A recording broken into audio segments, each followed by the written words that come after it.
Hello everyone, welcome to the Whistling Hermit's One Card Spread series. Note that this video is divided into three parts. A short introduction, which we are doing right now. Part 1, which is a descriptive study of the card for the day. And Part 2, which is a reading from the Handbook of the Tarot of A.E. Waite from AGM Urania. If you want to navigate directly to any of the three parts mentioned, just click on their respective links at the timestamp provided in the description of this video. This video series is primarily intended for learning how to read the tarot. However, you can also use this as a card reading for the day. This is a timeless reading, so if you are watching this now, its message might be for you. In this series, we will be using the Giant Rider Waite Tarot deck.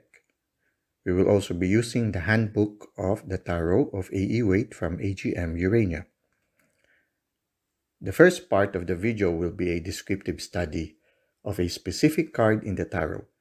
We will describe what we see and the insights and feelings we gather from what we see. Now, the first part is characterized by spontaneity. We allow the cards to speak to us regardless of the generally accepted meaning of the card. By doing this, we hope to increase our intuitive capacity for reading the tarot cards. In the second part, we will be reading the description of the card taken from the booklet of the Tarot of A.E. Waite by AGM Urania. If you intend to use this as a timeless reading, you can randomly choose any card in the series that resonates with you. An alternative approach is to shuffle a Rider Waite Tarot deck and pick a card randomly. You can then choose the card in the video series that corresponds to the card you picked. Note that this series is a work in progress and it might take some time for the 78 cards to be completely read. So, without any further delay, let us proceed to the card for the day.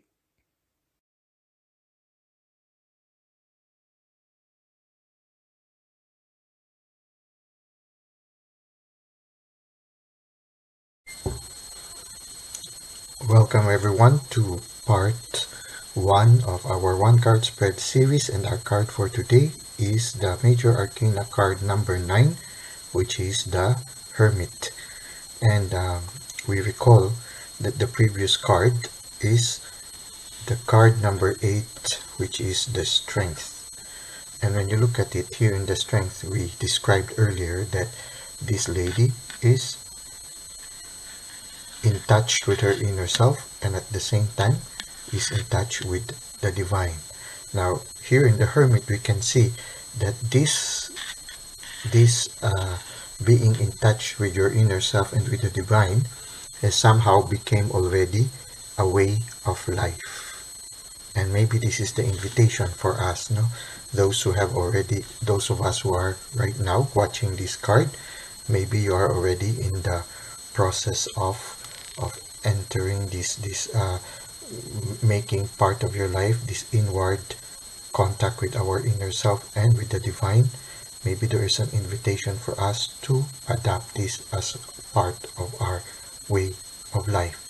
They also say that when you undergo the phase of the Hermit, you are undergoing a process of transformation. Usually it comes after we have undergone a tower moment or a crisis in our life.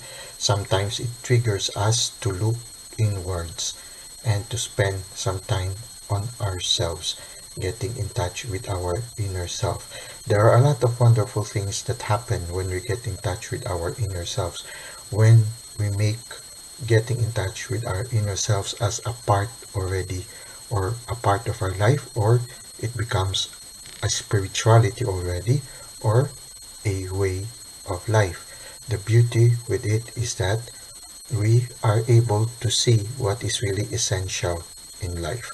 As you can see, there is some sort of like a minimalism in this image, wherein the Hermit only have a staff to assist him in his journey and his garb, and at the same time there is this lamp. Otherwise, you do not see much anymore. The rest of the picture has somehow this minimalistic character. I guess in a certain sense, it also reflects that when one is more inwardly directed, you only hold on to what are the essential things in life. So maybe there's also an invitation for us to really, really reflect on what is really essential in our journey in life. And so when you undergo this part of this journey of the hermit, we are encouraged to look inwards. You see the hermit with his eyes closed and his head bowed as if his attention is directed towards the heart inwardly. And he is holding a lamp. The lamp is maybe the light that we see when we look inwards. I remember Jesus would be saying, I am the light, and God is the source, is the lamp that guides the feet of a person who is guided by the Lord. So when you are inwardly directed and you are in touch with the divine, you are provided with a light that guides you through your journey. But as you can see, the lamp of the hermit is limited only.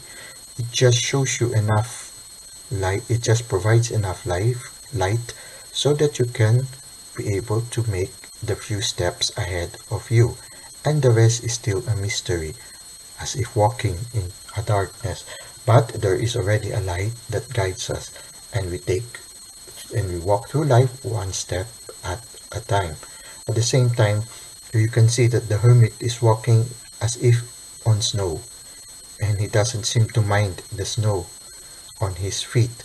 Somehow it's like that in a certain sense. So when you are inwardly looking, you are able to only notice what is essential in life.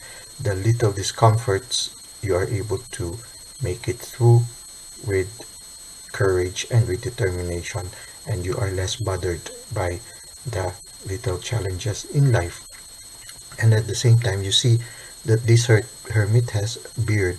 The beard can symbolize wisdom and can symbolize that the person has been really living this way of life, and he has been a hermit for a long time. So it means that yes, the inward contemplation has already been a way of life for this hermit. So sometimes when we read the tarot, they will say the person is on hermit mode, and they say that it comes after a certain trial, and that when you undergo the hermit mode, there are a lot of transformation happening. And it is true. It is when you listen to your inner self that you are able to listen to the inspiration from the divine and from the universe, and you learn new things. And when you learn new things, transformation follows. And so when you are at this present time, if you are in a hermit mode, yeah, the invitation is for us to concentrate more on listening to the divine and to get in touch with our inner self, even in the midst of darkness. Here it is daylight, but here, even in the moment of darkness, in the moment of trial, looking inwards to ourselves brings us the light. The brightness here remains here with the light, and the light symbolizes the light that comes from within us. Well, that's it for now. Let's go to part 2 of the 8 Major Arcana card, which is the Hermit.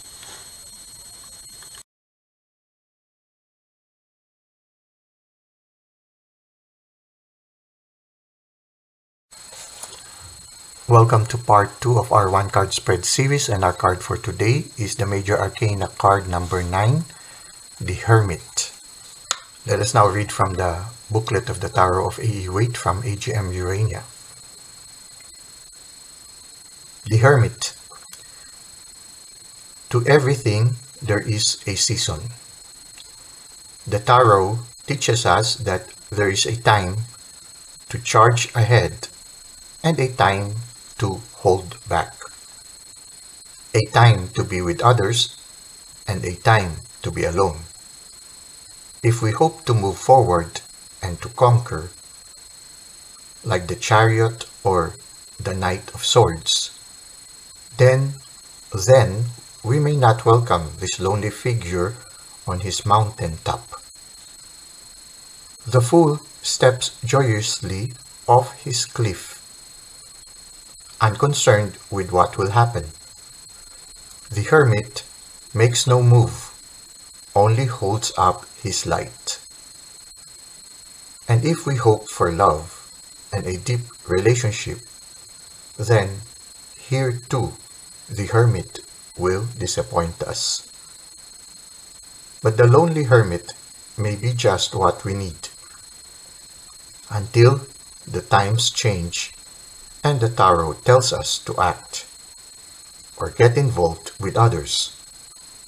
What might we learn by going into ourselves? Sometimes the Hermit signals someone other than the questionnaire. He may represent a guide or a wise teacher, not necessarily a man, and not necessarily old. Divinatory meanings: being alone, maturity and wisdom, a teacher or spiritual guide. Warning, advice: becoming more active, more involved with other people, possibly immaturity. Action: a time to withdraw from involvement, but be willing to lead when others are ready. Well, that concludes our part 2 of the Hermit, which is number 9 in the Major Arcana. I hope this has been a fruitful video for all of you. Until next time, thank you.